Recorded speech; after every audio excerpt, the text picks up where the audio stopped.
केजरीवाल का इस्तेमाल किया जा रहा है।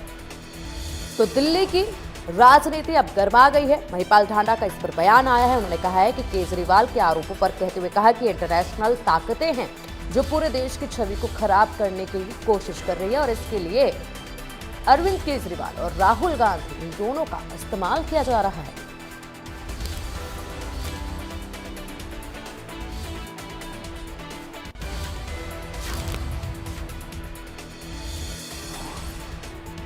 तो देखिए, जिस तरीके से अभी तक सियासत जो है वो दिल्ली में देखी जा रही थी, ऐसे में बड़ा बदलाव आया। बदलाव यह आया कि यमुना के पानी को लेकर हमेशा ही दिल्ली सरकार जो है हरियाणा सरकार को घेरती रही है, तरह तरह के आरोप जो है वो लगाती रही है। और न केवल पानी बल्कि ऐसे तमाम वो मुद्दे हैं जो यहाँ पर जिनका समाधान, जिन समस्याओं का आम आदमी पार्टी दिल्ली में नहीं निकाल पाती है, तो सीधे तौर पर उनका आरोप जो है, जहाँ पर ये जो दोष हैं, चाहे वो प्रदूषण को लेकर हो तब भी नहीं लगाए जाते हैं आम आदमी पार्टी की तरफ से, लेकिन प्रदूषण को लेकर भी जो है हरियाणा पर दोष लगाए जाते हैं। अब पानी को लेकर भी हरियाणा पर दोष लगाए जा रहे हैं और ऐसे में यहाँ पर एक बड़ा आरोप जो है अरविंद केजरीवाल की तरफ से लगाया गया है हरियाणा पर और सीधे तौर पर कह दिया गया है कि यमुना के पानी में जहर मिलाया गया है हरियाणा की तरफ से। और ऐसे में मुख्यमंत्री नायब सिंह सैनी ने उन्हें जवाब दिया है और कहा है कि कितने टन जहर मिलाया गया है, किस तरीके से जहर मिलाया गया है, क्या नुकसान उससे अब तक हुआ है, कितनी मछलियां यमुना के पानी में अभी तक मरी हैं।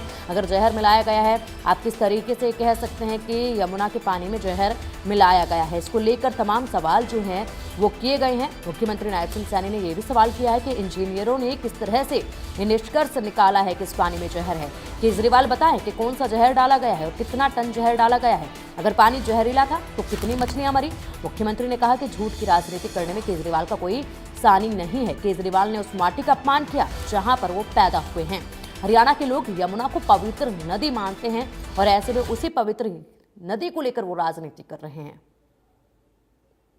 दिल्ली चुनाव में यमुना की जो पूरी राजनीति है पूरे उफान पर है, क्योंकि दिल्ली सरकार की तरफ से और खासतौर से अरविंद केजरीवाल की तरफ से और दिल्ली की सीएम की तरफ से तमाम आरोप लगाए गए हैं कि पानी को दूषित किया जा रहा है। हरियाणा के शिक्षा मंत्री हमारे साथ हैं जो दिल्ली में लगातार 5 से 7 विधानसभाओं में प्रचार कर रहे हैं। राजनीति यमुना पर आ गई है, आप लोग जहर मिला रहे हैं, ऐसा आरोप आम आदमी पार्टी लगा रही है। देखिए, ये चुनावी मुद्दा नहीं है, ये बात समझ लीजिए आप।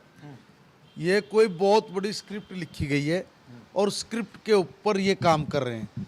देखो, मैं कई बार इनको वाच करता हूँ, देखता हूँ, जब भी कभी कोई चुनाव का मौका आता है या इस तरह की कोई बात आती है ना, तो ये कोई न कोई एक ऐसी बात बोल देते हैं जिसमें बहका वातावरण बढ़े, जिसमें देश में अफरा तफरी मचे। इनका पूरा प्रयास रहता है कि गृह युद्ध जैसी स्थितियां पैदा हो जाएं। सारी दुनिया में अगर भारत की लोकप्रियता बढ़ती है तो उसको कैसे नीचे गिरा जाए, इसके लेकर ना दावे से कह रहा हूँ मैं, दावा कर रहा हूँ मैं ये, भाई इनका अपना दिमाग नहीं हो सकता ये बात बोलने का। इस वक्त ये बात कहाँ से निकल के आ गई, ये पीछे क्या है? देखिए, मुझे लगता है कि कोई न कोई इंटरनेशनल फोर्सेस यहाँ पे काम कर रही हैं और वो कोई स्क्रिप्ट लिख रही हैं। वो इस स्क्रिप्ट का इससे बढ़िया आदमी नहीं मिल सका था। राहुल गांधी रही हैं, 2 ऐसे आदमी हैं जो उनकी स्क्रिप्ट के ऊपर काम करते हैं। अराजकता का आरोप लगा रहे हैं आप? बिल्कुल लगा रहा हूँ जी, सरेआम।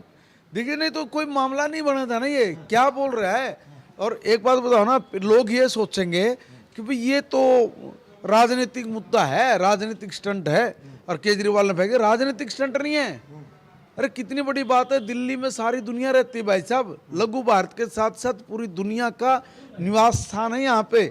अब वो सारी दुनिया में ये जो खबर चल रही है कि भाई हरियाणा एक स्टेट की गवर्नमेंट है, उसने दिल्ली के लोगों को मारने के लिए जहर फेंक दिया, ये चल रही ना। तो दुनिया भर के जो लोग यहाँ पे रह रहे हैं तो उनके परिवार के लोग क्या कह रहे होंगे, भाई फटाफट सामान बांध के आओ, वहाँ तो कोई सरकार है उसने जहर घेर दिया।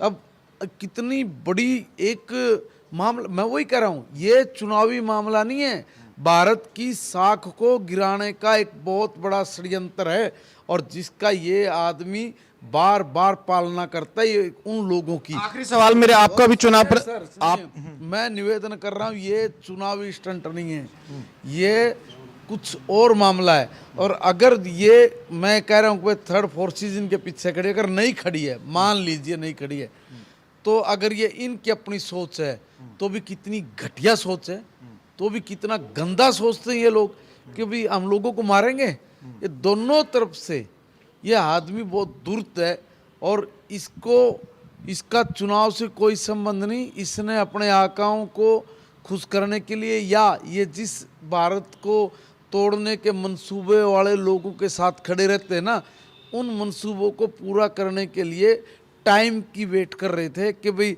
जब इस तरह का समय आएगा तब हम लोग ये बात फेंक देंगे और मामला हो जाएगा। आप भी इसलिए इस बात को इतना जल्दी ख़त्म करना चाह रहे हो कि भाई आपको लगता है कि न्यूज़ ये साहब न्यूज़ है, मगर इस भारत को बदनाम करने वाले और भारत की साख को चोट पहुँचाने वाले, भारत के माननीय प्रधानमंत्री नरेंद्र मोदी जी पे अटैक करने वाले ये लोग हैं। और भाई साहब मैं सही कह रहा हूँ, ये चुनावी स्टंट नहीं है, इसकी गहन तहकीकात होनी चाहिए। आप लोग क्या करेंगे वही मैं पूछना चाह रहा हूं, क्योंकि हरियाणा सरकार के रिप्रेजेंटेटिव हो आप, हरियाणा सरकार पे आरोप लगाए हैं इन्होंने। हरियाणा सरकार पर आरोप लगाया, हरियाणा सरकार के माननीय मुख्यमंत्री नायब सैनी जी इसके ऊपर बात करेंगे। पूरे जो भी कोई हमारा इसमें बनता लीगल एक्शन, डेफेमेशन, जो भी कोई बात बनती होगी उस बात को करेंगे हम लोग। शुक्रिया हमसे बातचीत करने के लिए। तो भाईपाल ढांडा साहब थे जो साफ तौर पे कह रहे हैं कि ये सिर्फ चुनावी स्टंट नहीं है, ये